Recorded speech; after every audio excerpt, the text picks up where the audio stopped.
السلام علیکم ناظرین، پروگرام انسنسرڈ ود فیاض نائٹ سگڈ میں ہوں میزبان فیاض نائٹ گفتگو کنदासीं मुल्क जे नए जी आर्मी पंहिंजो चीफ जस्टिस जी मुक़ररी ऐं उन खां पोइ नई जुडिशल काउंसिल जो जेको आहे क़याम ऐं उन सां गॾोगॾु प्रोसीजर ऐं जेको आर्टी पंहिंजो कमेटी जो जेको क़याम आहे उन हवाले सां ऐं हाणे जॾहिं नओं चीफ जस्टिस अची वियो आहे मुल्क जे अंदरि त छा मुल्क जे अंदरि जेको सुप्रीम कोर्ट जे अंदरि जेका जजनि जी डिवाइड हुई उहा ख़तमु थींदी ऐं सुप्रीम कोर्ट हिकिड़े कोहिसो अंदाज़ में पंहिंजो गॾिजी जेके पाकिस्तान जे माण्हुनि जे आइनी ऐं क़ानूनी मामलनि खे प्रोटेक्शन करण लाइ पंहिंजो किरदारु अदा कंदी, या सुप्रीम कोर्ट अञा ताईं उहो जेको केतिरे अरसे खां वठी सियासी मामलनि ते जेको उलझियल आहे उहे रहंदी ऐं उन जे अंदरि जेका डिवाइड आहे जजनि जे विच में उहा बि रहंदी। इन ॻाल्हि जो जेको प्रोग्राम में जाइज़ो वठंदासीं। उन सां गॾोगॾु जेको आहे इसराइल आख़िरकार ईरान ते हमिलो करे छॾियो। तोड़े जो उहो हिकिड़ो लिमिटेड टारगेट हो, जेको फुल फ्लेज वार जेको तस्वुरु हुयो उहो बहरहाल शुक्र जी ॻाल्हि आहे त मामला उन तरफ़ न विया, पर ईरान जो चवणु आहे त उहो पंहिंजे तहफ़ुज़ जे लाइ जो हक़ रखे थो अञा ताईं। अमरीकी चूंडनि खे कुझु ॾींहं वञी बचा आहिनि ऐं उन वक़्तु इसराइल ईरान जंग जो छा इम्पैक्ट पवंदो, ख़ुदि विच ओभर जी सूरताल ते छा इम्पैक्ट पवंदो, अमरीका जे सियासी मंज़रनामे ते छा इम्पैक्ट पवंदो, उन ॻाल्हि जो बि जाइज़ो वठंदासीं। उन सां गॾोगॾु पाकिस्तान जे अंदरि जेका दहशतगर्दी जो मामला आहिनि, छाकाणि त सॼो फोकस सियासतदाननि जो, मीडिया जो, तजिज़े निगारनि जो आहे 26 आइनी तरमीम ते रहियो ऐं ख़ुदि जेको आहे PTI जे बानी जा मामला ऐं PTI जा मामला, अपोज़िशन जा मामला ऐं हुकूमत जा मामला ऐं ख़ुदि जेको आहे उनमें रहियो। पर इन विच में ॾिसो त जेको फ्लो ऑफ उहो थिए थो, इवेंट्स एॾो तेज़ आहे जो इन विच में कंहिं दौर में कुझु अरसो पहिरियों जेको सभ खां वधीक जेका ट्रेंडिंग जेका स्टोरी हुई उहा हुई जनरल फैज़ हमीद जो जेको आहे कोर्ट मार्शल। पर हाणे तव्हां ॾिठो आहे त 2 हफ़्तनि खां वठी जनरल फैज़ हमीद जो किथे टिकर बि नज़र कोन थो अचे त आख़िर उन केस जो मामिलो थियो छा ऐं उहे मामला किथे पहुता, को फॉलोअप न आहे। ईअं ई जेको आहे पाकिस्तान जे अंदरि दहशतगर्दी जेका आहे उहो जेको बुनियादी इशू आहे उहो बि किथे उन बारे में को गुफ़्तगू कोन थी थिए थी, पर दहशतगर्द पंहिंजो कमु जारी रखनि था पिया। ख़ैबर पख्तूनख्वा ऐं बलूचिस्तान जे अंदरि केतिरा वाक़िया थिया आहिनि ऐं उन हवाले सां जेके टारगेट एक्टिव पंहिंजो ऑपरेशन्स बि थिया आहिनि, पर इहो मामिलो अञा ताईं जिन जेको आहे असांजे क़ाबू में कोन आयो आहे। इहे मौज़ू हूंदा जेके प्रोग्राम जा हस्ब रिवायत असांजा ॿई पॉलिटिकल एनालिस्ट साईं सुहेल सांगी साहब ऐं एजाज़ अहमद साहब असां सां गॾु अचो त गुफ्तगू खे अॻिते वधायूं। एजाज़ अहमद साहब, क्या शहर इक़्तिदार की सूरत हाल है नए चीफ जस्टिस के आने के बाद, और नई अपना जुडिशल काउंसिल और वो जो 3 रुकनी बेंच बनाने के लिए जो कमेटी बनती है वो भी बन गई है और उसमें जस्टिस मंसूर अली शाह और मुनीब अख्तर साहब आ गए हैं। तो चीफ जस्टिस साहब का जो अपना व्यू पॉइंट है वो अब कितना रहेगा बेंच बनाने के इख्तियार के हवाले से? मेरी राय ये है कि ये जो जस्टिस मंसूर अली शाह साहब और मुनीब अख्तर और जस्टिस आयशा मलिक, अतर मिनल्ला वगैरह जो है, ये सब तमाम मौजूद जज साहबान हैं, इन्होंने जो उसूलों की बात की थी ना, तो आज वो साबित हो गया कि ये उसूल की बात नहीं थी, ये शख्सियत की बात थी। और ये एस्टेब्लिश इस तरह से हो गया कि जस्टिस मंसूर अली शाह साहब ने कल एक खत लिखा और जस्टिस काजी फायजी साहब को खूब लताड़ा उस खत में, उनको गद्दार तक भी करार दे दिया। और फिर उन्होंने उस तमाम उसूल ही की नफी की। सीनियर तरीन जज होने की हैसियत से शिरकत ना करके तकरीबी अलबरदारी में अगर वो चाहते तो रोजे पर 1 आध दिन के बाद जा सकते थे, लेकिन उसके बाद अचानक आज तमाम वो जो रिबेलियंस थे, तमाम रेबल जजीज जो है वो जस्टिस मुनीब अख्तर साहब भी थे और बाकी जस्टिस आयशा मलिक, जस्टिस अतर मिनल्ला साहिबा और जो मुसरत इरादी साहिबा और बाकी तमाम, ये आज उस ऐवान सदर में होने वाली उस तकरीब में मौजूद थे। अच्छा, इसमें मजे की बात ये इस इशू से मुताबिक तो नहीं है, लेकिन इफ्तिखार मोहम्मद चौधरी और जस्टिस बंदयाल भी वो थे, वहाँ थे। इफ्तिखार चौधरी साहब ने तो आसिफ अली जरदारी को बहुत सताया भी था, लेकिन वो तारीख का जबर कहें या जमहूरियत का इंतकाम करे, बहरहाल वो भी वहाँ मौजूद थे। उसके बाद फिर जमहूरियत की खूबी भी कह सकते हैं इसको अपना एजाज अहमद साहब, जमहूरियत की खूबी भी कह सकते हैं कि इख्तिलाफात के बावजूद भी वो जो है एक टेबल पे मिल के बैठने की बात होती है। जी, जमहूरियत का हुस्न कहें, तारीख का हुस्न कहें, तारीख का जबर कहें, जो भी मर्जी कह लें, लेकिन बहरहाल उसके फौरी बाद ये खबर आ गई कि जजेस कमेटी जो है वो प्रोसीजर एंड प्रैक्टिस एक्ट के तहत जो है वो रिकन्वीन कर दी गई है, और उसमें जस्टिस मुनीब अख्तर को भी शामिल कर लिया गया है, और पहले जज तो लाजमन वही होने थे, जस्टिस मंसूर अली शाह साहब। तो फिर समझ में आई कि मामला क्या है, लेकिन वो बहुत सारे लोग इसके ये जो है ना, इसमें से बहुत कुछ निकालने की आज कोशिश करते दिखाई दिए कि जस्टिस अमीनुद्दीन खान को वहां से निकाल दिया तो पता नहीं क्या हो जाएगा। लेकिन ये जो अब ये प्रोसीजर एंड प्रैक्टिस एक्ट के तहत जो कमेटी बनी है, ये चूंकि सिर्फ क्रिमिनल केसेस को ही जो है वो डील करेगी और उन्हीं को असाइन करेगी, तो लिहाजा वो जो कॉन्स्टिट्यूशनल बेंच है उसके हवाले से कोई परेशानी की बात नहीं कि वहां तो वही मैटर्स जाएंगे जो कॉन्स्टिट्यूशन से मुतालिक होंगे, और वो फिर बेंच असाइन भी बाद में कोई और कमेटी करेगी, ये नहीं करेगी। लेकिन कल के प्रोग्राम में आपने जिस तरह कहा था कि जस्टिस मंसूर अली शाह ने वो केसेस जो इंतजामी केसेस थे वो भी कॉन्स्टिट्यूशनल बेंच को भेजना शुरू कर दिए, तो उस हवाले से अगर फिर तो फर्क पड़ेगा? नहीं, कोई फर्क नहीं पड़ेगा, मेरा ख्याल है अब फर्क नहीं पड़ेगा, क्योंकि अब तमाम जो रेबल जज हज़रात थे उनको मेरे ख्याल में ये समझ आ गई है कि अब मामला उससे नहीं चल सकेगा, क्योंकि एक जानिब एक और साइड बाय साइड डेवलपमेंट भी हुई है ना, कि आज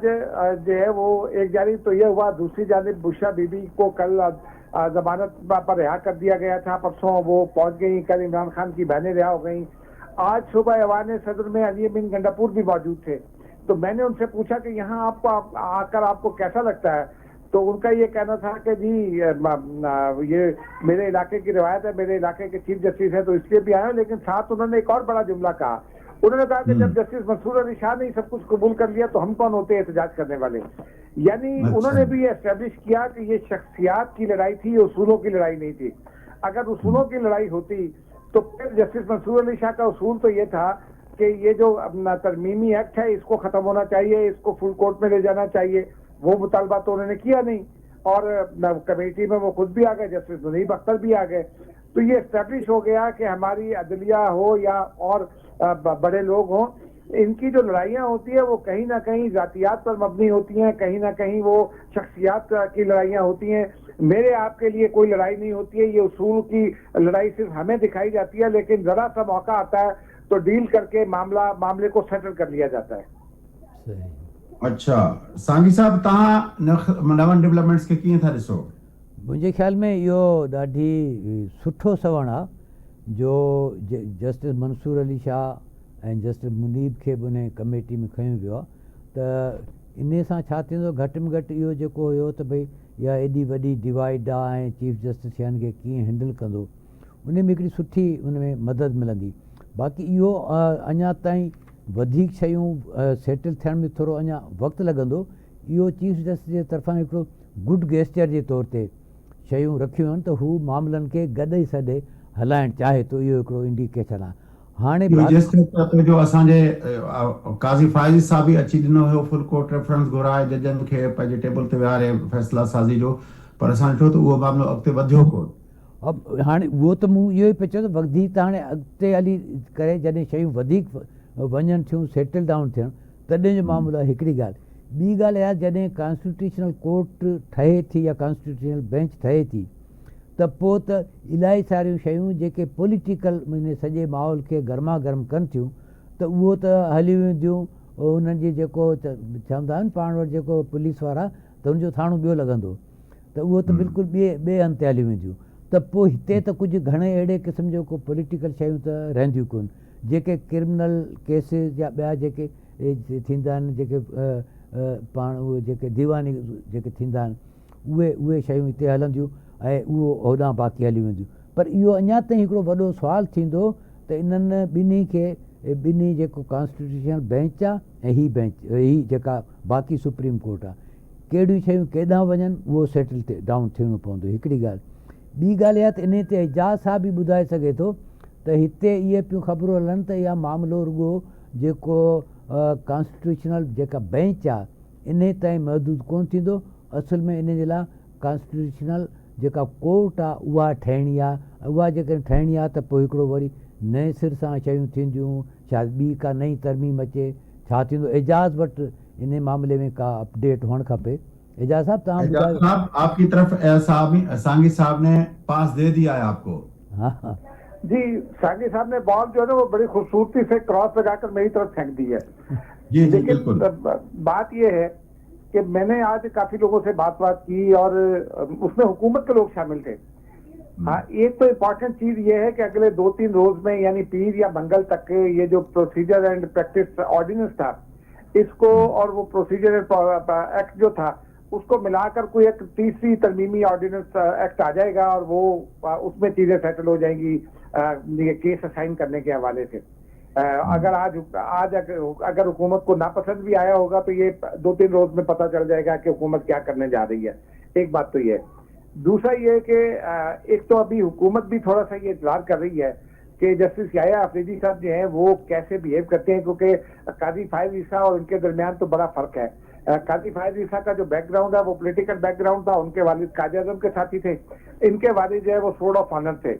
तो जज हजरात की वापसी, जो बागी जज हजरात वापस आए हैं, उसमें ये भी एक बड़ा फैक्टर हो सकता है, क्योंकि आज जो तकरीब हुई उसके फौरी बाद आर्मी चीफ उठ कर गए जस्टिस याया अफरीदी की वालिदा के पास, उनको मुबारकबाद दी और फिर उनको ये भी कहा उन्होंने कि हमें ये हमारे लिए भी फख्र का लम्हा है कि हमारे एक सोल्जर का बेटा, हमारे एक फौजी अफसर का बेटा जो है आज चीफ जस्टिस ऑफ पाकिस्तान बना। तो ये बड़ा फैक्टर है एक तो, और इसीलिए दोनों चीफ के डाक खाने मिलते हैं इसको रिएक्ट करते हैं। लेकिन जहां तक वो उसकी बेंच है ना, बेंच की बात है, वो मैंने आपको याद है, आपको ये मतलब ये कहा था कि ये आईनी तरमीम तो होकर रहेगी।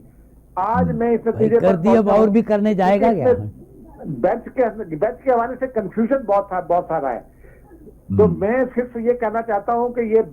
बेंच जो है ये वर्केबल नहीं है। ये आईनी अदालत बनकर रहेगी, वफाक की सतह पर भी और सूबों की सतह पर भी आईनी अदालत बनकर रहेगी। आज बने, 6 महीने बाद बने, 1 साल बाद बने, लेकिन ये अदालत बनकर रहेगी। सांगी साहब अदालत बन के रहेगी। हाँ से हाणे इहो छा कयूं, एजाज साहब जेको आहे सो मुड़े कोन थो। एजाज साहब छा मतिलबु ॿिया बि के वॾी संगत आहे उहा बि कोन थी मुड़े। एजाज साहब त उते जेके ख़बरूं हलनि थियूं उहे पियो ॿुधाए। अब मुंहिंजे ख़्याल में इहो हिनखे हाणे वंस फॉर ऑल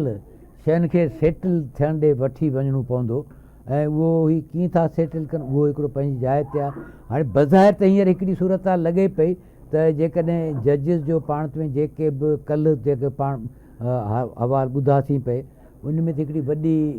डिवीजन हुई। हाणे उहो हिकिड़ी हद ताईं जेका आहे सा उहा